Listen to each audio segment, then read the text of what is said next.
Ready.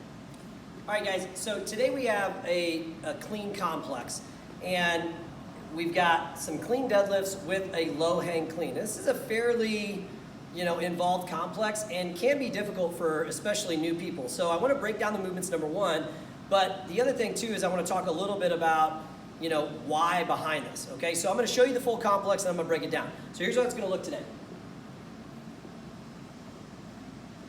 Now we do have a pause at the shin, so that's why I'm going to pause at the shin.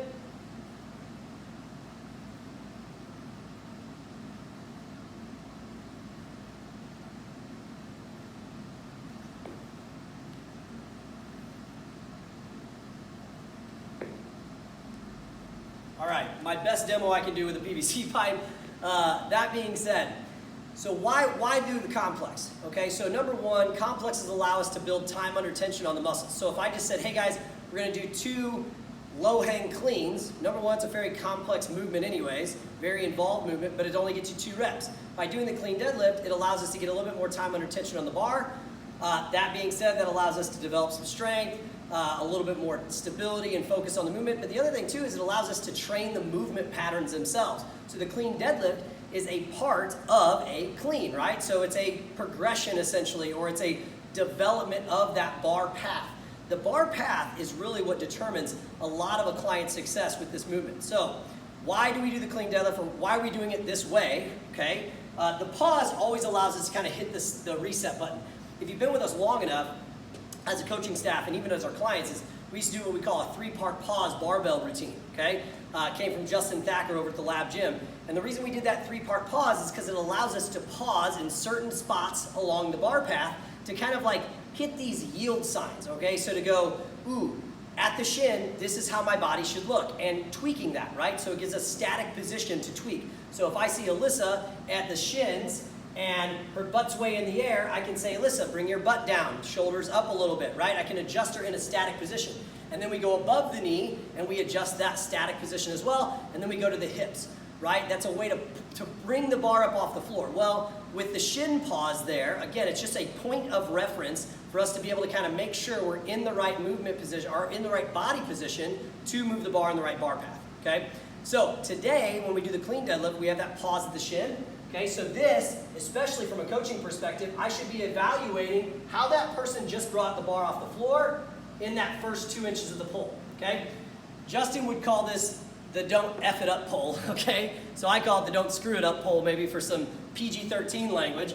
That being said, like, all you're doing from the floor to the shins or to just below the knee is like, just don't mess any of this up so that you can do the rest of the movement correctly, okay? So when I have someone pause at the shin, I am immediately going pause, cool, I'm watching their shoulder position. Are they rounded? Is their butt shot up too far? Are their shoulders behind the bar, right?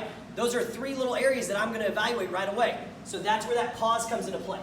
Now, getting past the knee is important. Most people will go around the knee here, okay? Especially in the clean deadlift because of the finish. I'll show you that in a second. We gotta make sure they clear their knees out of the way, just like they would in the deadlift. Here's the difference between the deadlift. When I go here in the conventional deadlift, here's what happens. I open the hips, butt comes forward, and shoulders go back, okay? That would stand me up. In the clean deadlift, this is different. So, from the shin, I pause at the shin. I'm coming past the knees, I clear. Knees are gonna come forward, shoulders are gonna go back. Boom. This is my finished position of the clean deadlift. When I get here, my shoulders are now behind the bar, my knees are loaded, okay? One of the things that Alyssa mentions, like, oh, it's kind of like the dip of the push press. Yeah, absolutely. Like if I was gonna dip and drive in the push press, that's where I'd be. But here is what I call the launch position. So from here, while I'm here, and Coach Rob mentioned this in one of his comments, the wings, gotta pull those wings back. That bar should be pulled back into your hips. This is what I call the scoop before we launch. Boom, okay? Then I get into this extension position. We call this the triple extension, something we mentioned when we did the overhead throws with the med ball last week. Triple extension, boom. My ankles, my knees, my hips, everything is extended here before I would then go into the clean, right? So that's the whole purpose of the clean deadlift. That clean deadlift has to be in these patterns so that it mimics when I go into the regular clean, okay? What's gonna happen here is you're gonna have a lot of clients pause at the shin and then do this. and they're just gonna leave their knees bent the entire time because they know that this is where I'm finishing, so I'm just never gonna take them up. The problem is now I'm taking the bar around my knees. We've gotta clear the knees. Clear, clear, clear, boom, then scoot, okay? So that's our clean deadlift portion. Now, the low hang clean. Low hang clean means this is a high hang clean. High hang clean is really tall, okay, or a tall clean, sometimes we call that, right? A low hang clean, or a conventional hang clean, would just be getting the bar between the top of the knee and the hip, somewhere in here, going into that motion, okay? The low hang clean is really weird because you have to actually go past that knee for a second. So notice how I actually bend the knees after I get past them, and then I gotta immediately extend them back, go through that scoop that we just hit on the deadlift, and now drop into that clean, okay? So again, full speed, low hang clean, get below the knee, boom, up, and right back through, okay? It's 2 low hang cleans. So this whole complex, remember, once I finish that second clean deadlift, the next low hang clean starts right now. This motion though is the awkward one because my butt's back and then it's here and then right back open with the knees again, okay? So 2 clean deadlifts, 2 low hang cleans, and hopefully you can make that connection between why are we clean deadlifting, okay? What is the importance of this movement pattern? And then how does that movement pattern then correlate to the low hang clean with the client, okay? And then don't forget, why do we do cleans? Okay, is it so that everybody can go to the Olympics and do a max load clean? No. Okay, we're focusing on explosive hip power, explosive extension. Okay, so when I think about this, we work sandbag cleans, right? Well, that's one of the most conventional things or functional things we could do, right?